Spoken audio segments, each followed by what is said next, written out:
Hi everybody. Let's see. So I'm going to start by reading from the P.O.W. broadside. I'm actually going to read from the A4 version, but I'll quickly open up the broadside, which is that, and the text runs down and across. And just quickly, how it came into being was, it initially started off as a piece that was written for a reading of poetry inspired by Sonic Youth. And then Chris McCabe contacted me and wanted me to be part of the broadside series. And it wasn't a visual piece at the time. And he showed me some of the earlier broadsides. One was by a guy called Peter Finch. It's called Helicopter, and as you look across it, it's just the word helicopter, as far as I remember, repeated down and across.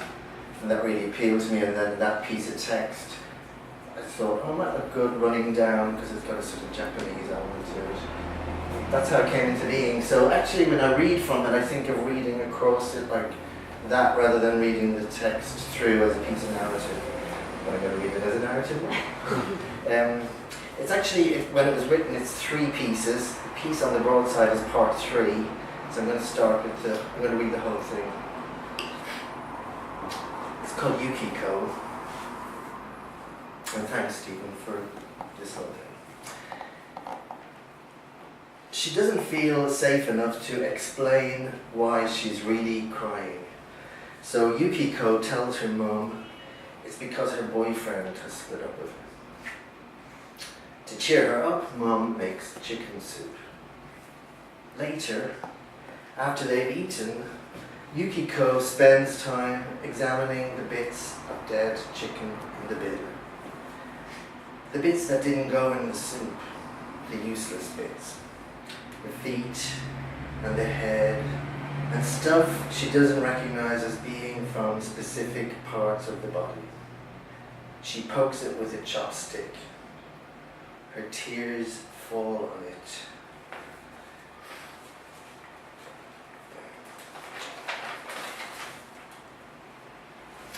She and her partner travel the world visiting silent places. It's their thing. They're into silence.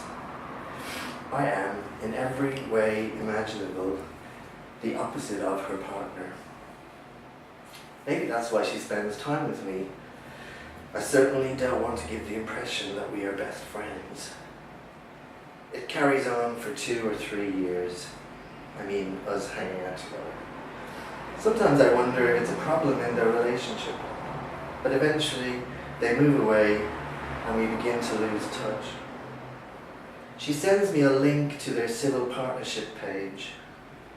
In one image, she's wearing traditional Japanese kimono, face white, lips rouged.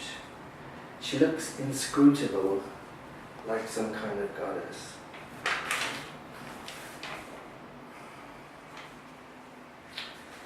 Yukiko, my fictional daughter, is calling from her fictional bedroom in our fictional apartment. The fictional me gets up from the fictional sofa and walks down the fictional hallway to the fictional doorway of the fictional Yukiko's fictional bedroom.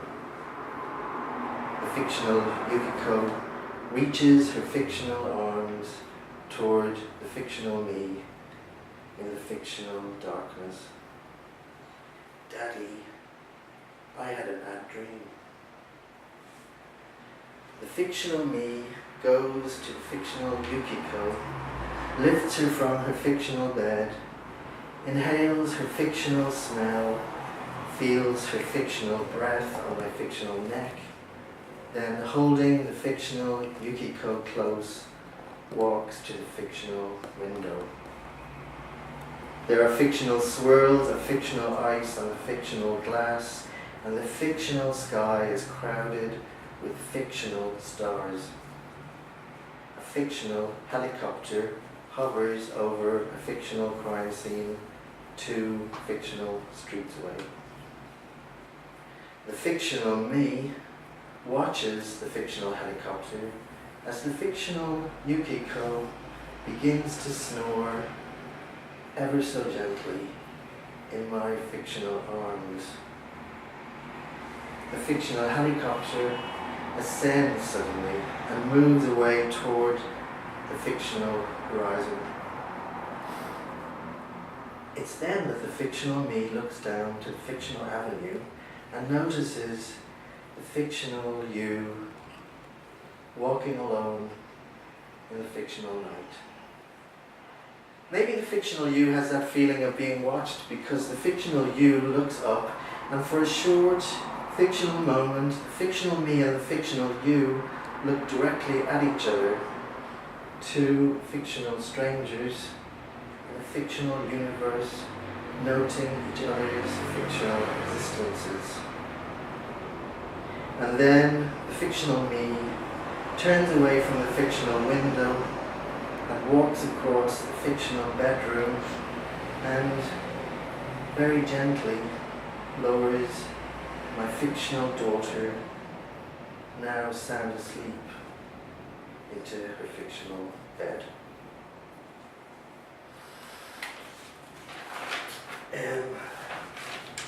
So that poem is going to be, I'm going to have a pamphlet out relatively soon from a press in Edinburgh called Anything Anymore Anywhere. And the pamphlet is called The Maggots in the Freezer, and these poems are from there. So I'm just going to do two more poems.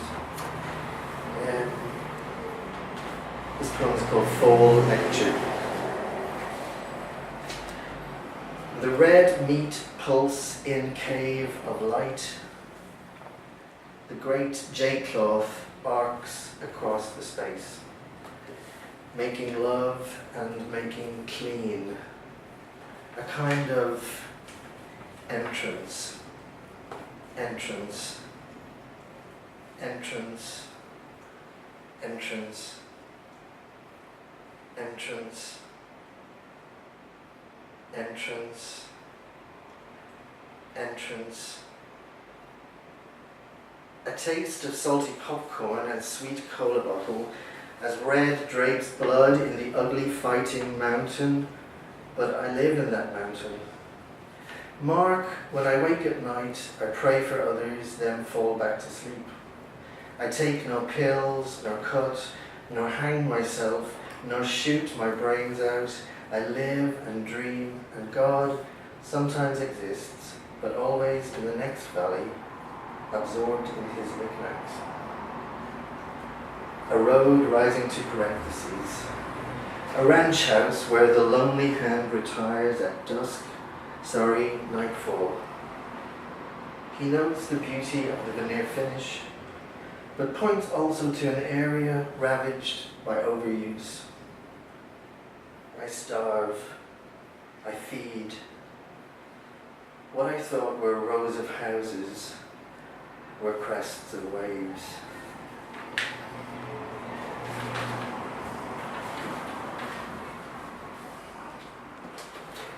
An aspect of my personality, a blonde with fabulous breasts, consults an ancient magical of which I comprehend little.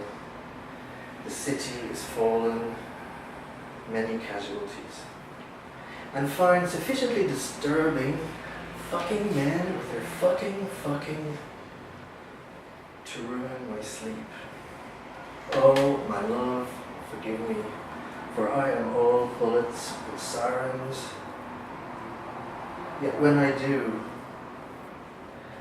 I am falling from buildings, I am pouring from exits. I flee, I seek, fallen, shadowy. There is a house, poor thing, in the woods. Melody, leaves, and branches.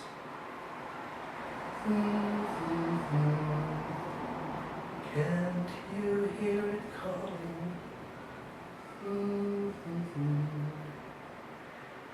There is a river called the river of no return. Sometimes it's peaceful, and sometimes wild and free.